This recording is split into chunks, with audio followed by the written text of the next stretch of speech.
Hello ladies and gentlemen, and welcome to a new episode of Eve Echoes. Tonight on the show we're going to talk about a mind-blowing exploit that has been running around pretty much silently.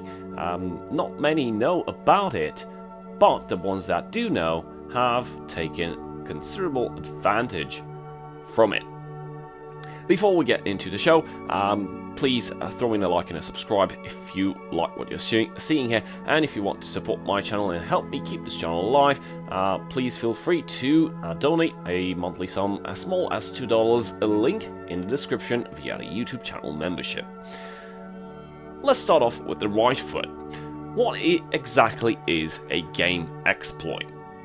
Well, by definition, in video games, an exploit is the use of a bug or glitches, game system, rate, hitboxes, speed or level design, etc. by a player to their advantage in a manner not intended by the game's designer. We have some specific keywords here, the game system most importantly, because that's how this exploit is based on. So let's lay out the plan for the exploit. So what do you know about people living in Nullsec? Well, the only way that they can generate ISK or generate, I don't know, let's say ore, because mining, as opposed to the high-sec people that can use missions. Missions are not available in Nullsec. One corporation or one alliance will settle in some systems and will farm the local anomalies and will farm the local asteroid belts or asteroid clusters because they respawn just like cosmic anomalies, and they respawn every now and then, or once you complete it will respawn over time. So that's how a Nullsec corporation / alliance gains its revenue. Has the members of the alliance or the corporation basically just run the anomalies or just run the asteroid belt, and they generate materials to build ships and to generate ISK, because ISK is very important for an alliance. An alliance needs to pay a monthly fee, as in tax, to, I don't know, the Jove, whatever. It's a tax, I think, to Concord. So it's a tax to keep the alliance standing. When you don't have money for that tax, you reach like in a deadline period, and if you don't pay it, the alliance gets disbanded and every corporation gets kicked from the alliance. Now this exploit that we're about to reveal has the ability to completely put an alliance to its knees, like force the alliance to move out, or I don't know, have a special division in high-sec, like a specific corporation with a lot of people that just run on a daily basis tech level 10 story arcs. So the exploit itself, well, in order to gain the taxes and gain the necessary ISK for an alliance to run properly, as I mentioned, you need to farm the asteroid belts and you need to farm the anomalies. Now, also, you know, farming the anomalies, the bases, the faction, pirate faction bases increase in level and spawn even better anomalies, including the special anomalies, which are the Inquisitor, the Scout, and the Dead Space anomalies, which can be farmed for cool loot, including blueprints, data cores, and Dead Space modules, which are pretty badass. You only need, in order to pull this off, you only need like an emulator farm, like a PC that basically runs non-stop, and you have an emulator farm because you're going to need from 5 to 10 alpha accounts, not bots. But the bots can be put to good use. We'll talk about after we explain the exploit itself.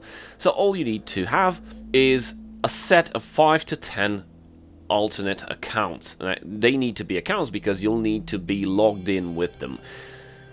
How to put an alliance to its knees? Basically, you find, let's say they establish themselves inside a base, like a null system station. And basically the entire mining operation is running around in that system, and pretty much all the players that will going to run NPCs, anomalies, are going to run them inside the system or in the systems that are close by. Why you need 5 to 10 accounts? Well, it's pretty simple.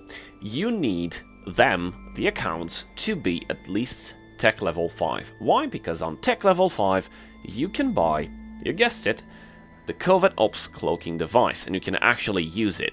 Because the earliest Covert Ops cloaking device is Mark 5. You need tech level 5 on an account to be able to fit it on the ship.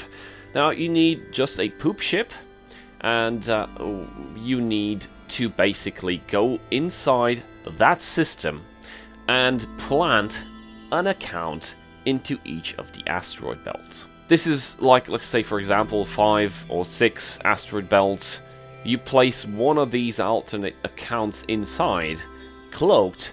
Once the belt has been completely cleaned out, like the miners inside just mined everything, no other belt is going to be spawned. There's a limit of how many belts a system can have, and if those do not despawn, because the current game system mechanics actually maintains the signature or the anomaly or whatever, the belt, whatever you're inside, is not completely despawned. It can be finished, but it does not despawn until everybody has left the room or the anomaly or whatever you're inside of it.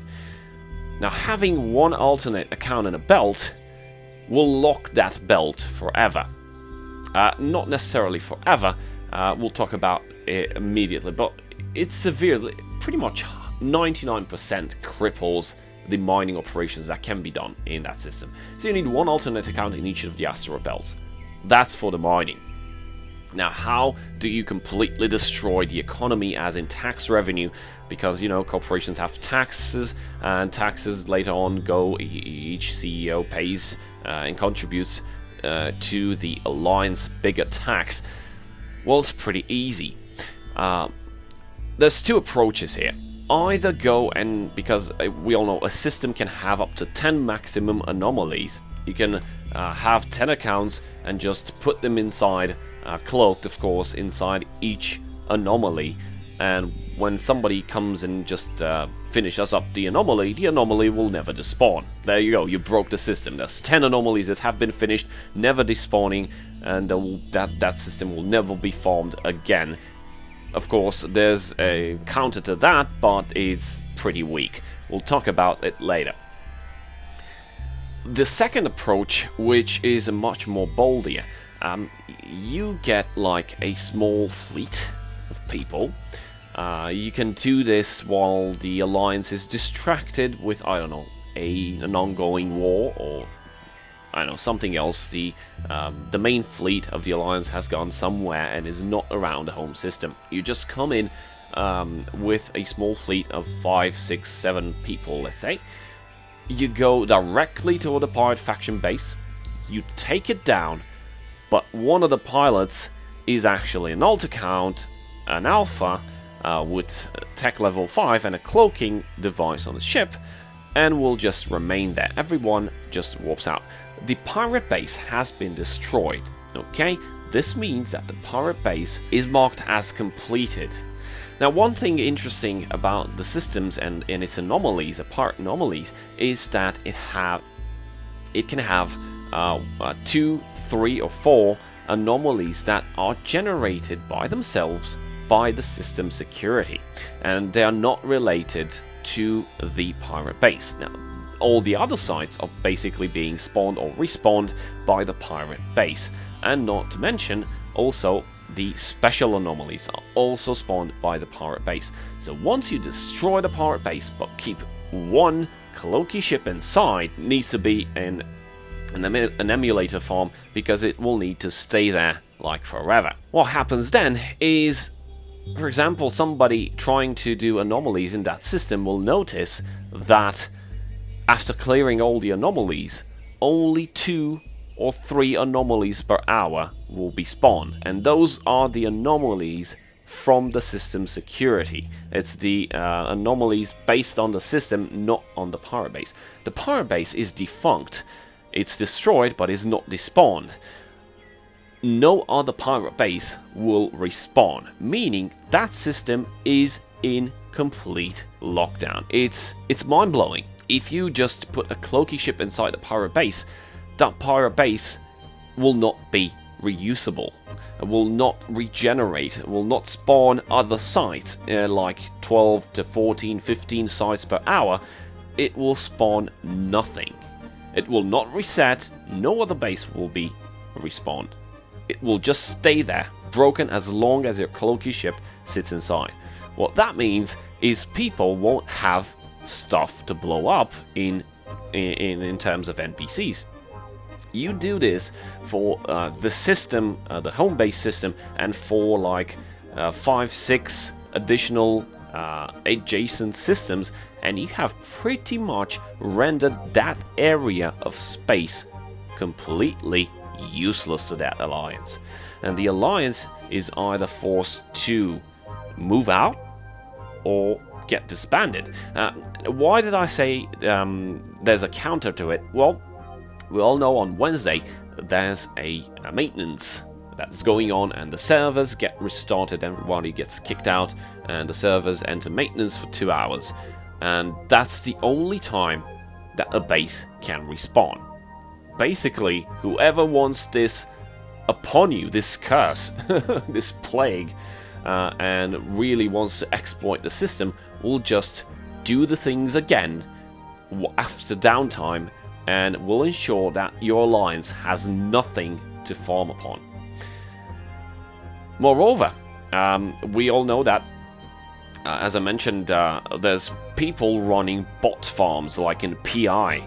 Those accounts will grow in time. Just imagine somebody with hundreds of accounts that does PI now has been reduced to high sec once the October 13 version comes by. Now, they can either move there and do the PI in high sec, or they can repurpose those bots. What else good for? Because I'm pretty much sure that they've been setting up those bot farms from day one when the game launched. They're pretty much tech level 5 since a long time. What do you think they're going to do with them? And why is this exploit so toxic, and why it will affect the game on a long term? Just imagine when Sovereign hits. Not Sovereign. Our body Sovereign, no. The Sovereignty. When the Sovereignty system is introduced, an alliance will have to probably pay additional taxes, like to keep some modules or some, I don't know, in Evil Line you had the infrastructure hub to maintain sovereignty, and you had to pay like some specific tax on how many systems you had on your sovereignty. Once that sovereignty hits and people start using this exploit like it's nothing, no one is safe in Nullsec. No one, not even big alliances, because you cannot take down a cloaky ship that's probably somewhere around at 100 kilometers, God knows in which direction, and is just sitting there, camping the pirate base that has been destroyed, and basically denying you, not content, denying you income, denying you taxes, denying you everything, and add it with the fact that you can do this, the same exploit for the Asteroid belts, and you've pretty much hit game over. The alliance is basically forced to move because some people just want it out of that space, and there's nothing that they can do except every hour, or at least every time after downtime, they try to keep the bases safe. But there's no guarantee that, you know, every alliance has time zones. There's no guarantee that people will learn what time zones the alliances operate and will just go in there and do the same again and again and again. There's only so much you can do. So this is the exploit. I really hope the developers are going to watch this video, because it's mind-blowing, and it's pretty much gonna hit the fan once people start using it in, I don't know, on a bigger scale. So far, I have seen only a couple, or at least I've heard of only a couple people doing it to some corporations or Nullsec alliances. But this is one way to get an entire alliance to its knees, and I don't think this was designed. I don't think this was in the plan. Maybe there's gonna be a fix, maybe it's not gonna be a fix, but if it's not, then people are going to be pissed about it. So that's pretty much it. Thank you guys for watching. Very big shout out to my channel supporters. I'll see you guys next time. Cheers!